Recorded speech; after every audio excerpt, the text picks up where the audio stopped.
لبيك اللهم لبيك বিশ্বের মুসলমান সংখ্যাগরিষ্ঠ ৪৯টি দেশের মধ্যে হজযাত্রী পাঠানোয় বাংলাদেশের অবস্থান তৃতীয়। এবছর পবিত্র হজ পালনে বাংলাদেশ থেকে প্রস্তুতি নিয়েছেন ৮৫,২৫৭ জন। এর মধ্যে মাত্র ৪,৫০০ যাচ্ছেন সরকারি ব্যবস্থাপনায় এবং বাকিরা যাচ্ছেন বেসরকারি বা নিজস্ব ব্যবস্থাপনায়। রাজধানীর আশকোনায় হজ ক্যাম্পে চলতি বছরের হজ কার্যক্রমের উদ্বোধনী অনুষ্ঠানে আয়োজকরা জানান ৯ মে বৃহস্পতিবার থেকে শুরু হয়ে এবার হজ ফ্লাইট চলবে ১২ জুন পর্যন্ত। বাংলাদেশ বিমান ১১৭টি ও সৌদি আরবের ফ্লাইনাস এয়ারলাইন্স পরিচালনা করবে ৪৩টি হজ পূর্ব ফ্লাইট। পবিত্র হজ পালন শেষে ফিরতি ফ্লাইট শুরু হবে আগামী ২০ জুন থেকে।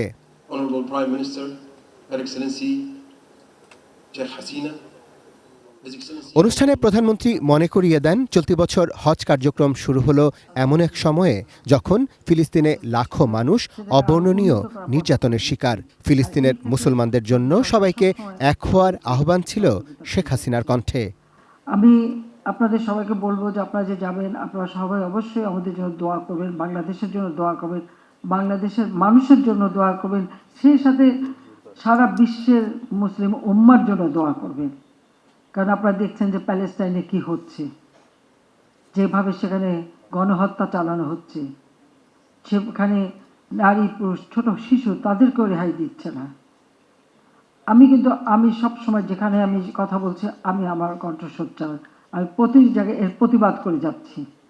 কারণ প্যালেস্টাইন তারা তাদের আরব ভূখণ্ডে তাদের জায়গা তারা পাবে, এটা তাদের অধিকার।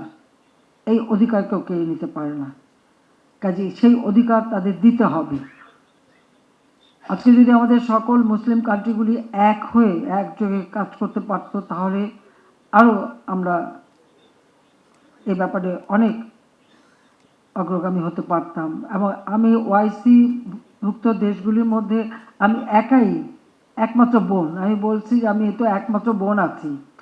আমার এখানে এটাই কথা যে সকলে এক হন এবং এই ধরনের অন্যায় অবিচার যেন আমাদের উপর না হয়, সেদিকে তার জন্য সকলে সোচ্চার থাকবেন। তা আপনারা তাদের জন্য দোয়া করবেন। জাতির পিতা বঙ্গবন্ধু শেখ মুজিব ১৯৭৪ সালে ২৩শে ফেব্রুয়ারি লাহোরে যখন ওআইসি সম্মেলন হয়, সেখানে তিনি গিয়েছিলেন। কারণ সেখানে যাবার শর্ত ছিল যে পাকিস্তান বাংলাদেশকে যদি স্বীকৃতি দেয় তাহলে উনি যেতে পারেন। তো পাকিস্তান দিতে বাধ্য হয়েছিল, কারণ অনেক মুসলিম কান্ট্রি তখন তাদের উপর সেই চাপ দিয়েছিল তখন। এবং বঙ্গবন্ধু সেখানে যান। সেখানে যে বক্তৃতা তিনি দিয়েছেন, সেখানে তিনি বলেছিলেন, আমি কোট করছি, তিনি বলেছিলেন যে আরব ভাইদের উপর যে নিদারুণ অবিচার হয়েছে অবশ্যই তার অবসান ঘটাতে হবে এবং অন্যায়ভাবে দখলকৃত আরব ভূমি অবশ্যই ছেড়ে দিতে হবে। আমাদের অধিকার পুনঃপ্রতিষ্ঠিত করতে হবে জেরুজালেমের উপর। কাজে এই যে জেরুজালেমে আমাদের মুসলমানদের যে অধিকার, এটা প্রতিষ্ঠা করবার কথা, এটাও কিন্তু জাতির পিতা বঙ্গবন্ধু শেখ মুজিব তার বক্তব্যে বলে যান। কাজে আমরা এটুকু বলবো যে আমরা সবসময় আমাদের দেশের সব ধর্মের মানুষ সমানভাবে ধর্ম পালন করবে। প্রত্যেকের জন্য আমরা কল্যাণ ট্রাস্ট করে দিয়েছি। আমি ইমাম মুয়াজ্জিন কল্যাণ ট্রাস্ট করে দিয়েছি। সেই সাথে হিন্দু, বৌদ্ধ, খ্রিস্টান প্রত্যেকটা ধর্মের জন্য আমি কিন্তু কল্যাণ ট্রাস্ট করে দিয়েছি। তাদের যার যার ধর্ম শেষে পালন করবে। ইসলাম শান্তির ধর্ম, ইসলাম সবসময় সেটাই বিশ্বাস করে। আমাদের নবী করিম সাল্লাল্লাহু আলাইহি ওয়াসাল্লামও আমাদের সেই কথাই বলে গেছেন। কাজে আমরা সেটাই বিশ্বাস করি, কিন্তু সেই সাথে সাথে আমাদের ধর্মীয় অনুভূতিতে আঘাত নাই, এ ধরনের কোনো কাজ যাতে কেউ না করে। সরকার প্রধান বলেন, ইসলামের নামে গুটি কয়েক মানুষের সন্ত্রাসী কর্মকাণ্ডে আজ বিশ্বজুড়ে সমালোচনার মুখে শান্তির ধর্ম। তাদের প্রতিরোধের তাগিদ দেন শেখ হাসিনা। জঙ্গিবাদ করে আমাদের একটা পবিত্র ধর্ম ইসলাম ধর্ম, যে ধর্ম শান্তির ধর্ম, যে ধর্ম সকল শ্রেণীর মানুষকে অধিকার দিয়ে আছে, সেই ধর্মের নামে একটা সামান্য মুসলিমীয় কিছু লোক তারা যে এই সন্ত্রাসী কর্মকাণ্ড করে একটা বদনাম দিয়ে যায়, এটাই সব থেকে দুঃখজনক। আমি এটারও প্রতিবাদ করি সবসময়, কারণ আমরা শান্তিতে বিশ্বাস করতে চাই এবং আমরা মানুষের উন্নয়ন করতে চাই। আজকে আমরা হজ ব্যবস্থাপনা করতে পেরেছি, কারণ এই ডিজিটাল বাংলাদেশ আমরা বাস্তবায়ন করেছি। আমাদের আগামী দিনের লক্ষ্য হচ্ছে আমরা স্মার্ট বাংলাদেশ গড়ে তুলব। এরপর কারো কষ্ট করতে হবে না, একেবারে ঘরে বসে আপনার সব ব্যবস্থা পাবেন, সোজা প্লেনে উঠবেন, চলে যাবেন। সেই ধরনের ব্যবস্থা আমরা করতে চাই। আজকে আপনাদের মালপত্র নেওয়া বা এই ওখান থেকে মালপত্র নিয়ে আসা বা ওই যে জমজমে পানি নিয়ে আসা, এই সব ব্যবস্থা কিন্তু আমরা করে দিচ্ছি। জেদ্দায় সেখানে আলাদাভাবে টার্মিনালে জায়গা ভাড়া নিয়ে আমাদের হাজিরা যাতে সেখানে যে অবস্থান করতে পারি সেই ব্যবস্থাটা করেছে। কারণ আমি আগে দেখেছি যখন আমি গেছি, আমি তো রয়্যাল গেস্ট হিসেবে যেতাম, কিন্তু আমাদের হাজিরা সেখানে এই ফুটপাতে এখানে সেখানে মাটিতে বসে থাকতে হতো। আমি যখন সরকার এসেছি তখন থেকেই জেদ্দা এখানে আমরা টার্মিনালে জায়গা নিয়েছি এবং প্রতি বছর সেই ব্যবস্থাটা আমরা রাখি। তাছাড়া হজ অফিস মক্কা এবং মদিনা শরীফে যাতে আগে তো একটা সেবা নিতে গেলে সেই সৌদি মানে জেদ্দায় যেতে হতো, সেটা যাতে না যেতে হয় সেই ব্যবস্থাটাও কিন্তু আমি প্রথমবার যখন সরকার এসেছি তখন থেকেই করে দিয়েছি। তো এভাবে যত যেটুকু করার আমরা সাধ্যমতো কাজ করে যাচ্ছি।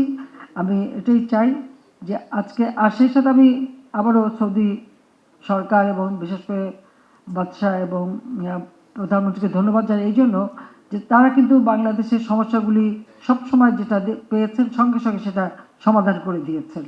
সেটাই হচ্ছে আমাদের সবচেয়ে বড় কথা। পাশাপাশি দেশ ও মানুষের কল্যাণে হজযাত্রীদের কাছে দোয়া চান বাংলাদেশের সরকার প্রধান।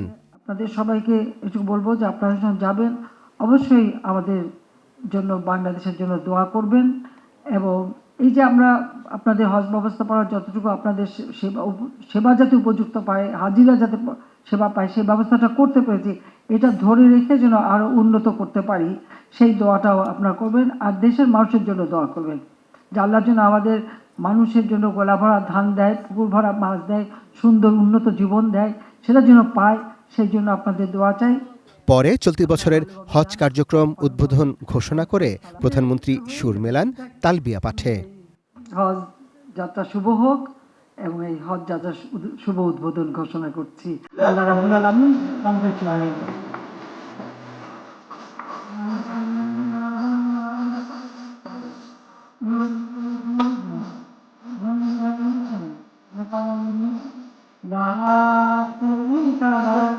সবাই পড়ে لبيك لا شريك لك لبيك إن الحمد والنعمة لك والملك لا شريك لك। Arafat Siddiqui, ATN News, Dhaka.